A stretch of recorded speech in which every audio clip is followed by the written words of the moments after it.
koalicije, kdo so člani? Jaz sem predsednik in drugi člani se noče zaenkrat pojaviti. Koliko jih je članov? Članov je 8. Torej, kakšna koalicija je to? To je zelena koalicija, to pa gospod Tomaž Ogrin povedal. To je zelena koalicija Slovenije, to so združene zelene stranke in tudi nevladne organizacije. Recimo, kjere stranke so pri tebi združene?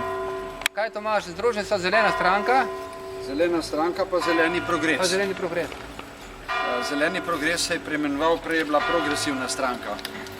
Ki najdete na internetu, progresivna stranka, ustanovo dr. Petraš, naš znanstvenik v ZDA, z namenom, da pač pospešimo malo delovanje v znanosti. Kaj je, gospa ni imela časa pride? Ni imela časa, pa ne nazadnje, malo smo tudi namestniki za to, da vstopimo v določene stvari. Bom rekla, smo bili že kar zaskrbljeni nad zdravstvenim stanjem vašim, tako varuhinja kot tudi osebno pa vsi pri nas.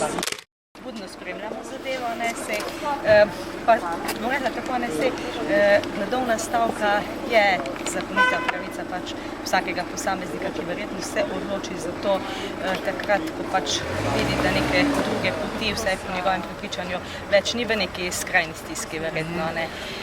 Zdaj, seveda, mi pri varuhu menimo, da to ni pravi način za reševanje sporov v neki pravni državi in smo tudi prepričani, da bo v tej situaciji država naredila to, kar velevajo zakoni in pa ostali predpisi. Zdaj situacijo spremljamo že od, veste sami, od novembra dalje. Na pristojne inštitucije smo naslovili že kar nekaj poizvedb, dobili že nekaj odgovorov, ki pa situacije v ključnih okoliščinah, kot smo vam povedali, ne pojasnjujejo dovolj, tako da smo naslovili še dodatna vprašanja.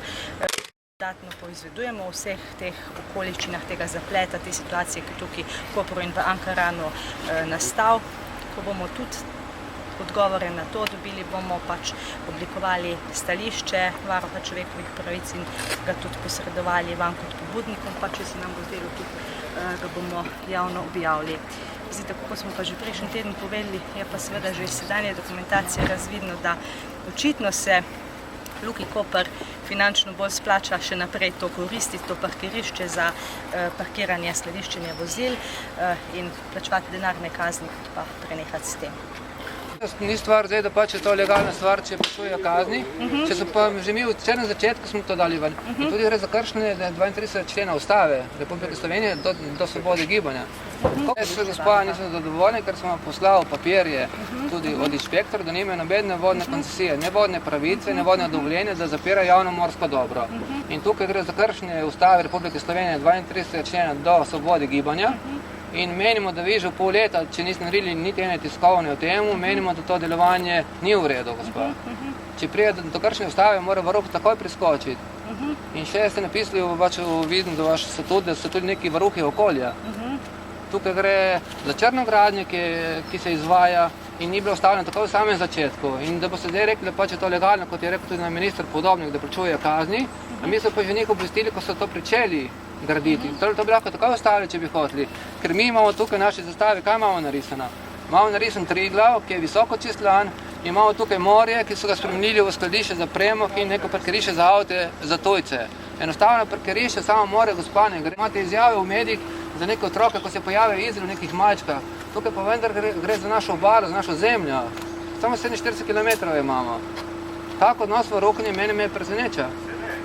Smo že poizvedovali, takoj se odzvali na vaše pobude, na ministrstvo in na inšpektorate naslovili vprašanja in ker pač vprašanja oziroma odgovori niso pojasnili vseh okoliščin, kot sem že povedala, smo naslovili dodatne poizvedbe in ko bomo pač prejeli še te odgovore, ne dvomimo, da bomo oblikovali stališče, ga vam povedali in ga tudi, če bo potrebno, tudi javno objavili. Ampak moramo pa zadevo razjasniti z vseh zornih kotov. Kako ne, samo še eno vprašanje. Kdo vam je poslal te pomanjkljive in nepopolne odgovore? Luka Koper ali Ministrstvo za okolje ali inšpektorat? Kdo? Inšpektorat Republike Slovenije za okolje in prostor. Bom rekla, mogoče nepomanjkljive odgovore, ki niso pojasnile vprašanj v bistvenih okoliščinah. To so pomanjkljivi? Ja. Leta 2008 v Sloveniji se ne sme narediti. Ljudje, Slovenija, jaz lahko povem, se počasi razvija neko policijsko državo. Ko delamo zbore, se pridi ljudje, se bojijo priti na naše zborovanje zaradi službe, ker so prišli službe, so rekli, pustite stvari na miru. In pridejo, kdo so naši člani, ki pridejo k nam? Upokojenci so, ki se ne več nič bojijo. To je sramota. Tako je gladovno stavko sem imel 16 dni. V tem času sem pil vodo, od 10. dneva naprej pa tudi malo morske vode. In skušal sem nekje 12 kg in sem hodil na redne preglede zdravniku. In ko sem videl, da pač ni odziva tega, ki smo hoteli, niso Črne gradnje Luke Koper umaknili, niti gospod Janez Janša se ni odzval, kar menimo, da pač je žalostno, saj za nami stoji 5000 podpisov Ankarančanov proti tretjemu pomolu. In zelo, ker je tudi zdravnik in tudi družina, sem nekako prekinil to zaradi družine, zaradi zdravstvenih razlogov, ker sem začel izgubljati mišično tkivo in sem prekinil zaradi tega. Menim, da bom mogoče bolj tako koristil, če bom ostal pri zdravju naprej.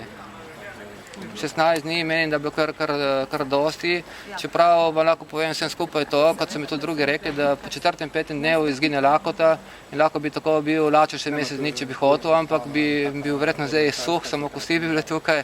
In imam pa družino, imam doma, se ukvarjam s kmetijstvom, moram pripraviti drva za zimo in enostavno si tega več ne morem privoščiti. Vaše najljubše sadje? Zdaj, ko sem končal stavko, je bila lubenica. In še vedno je lubenica. In vode.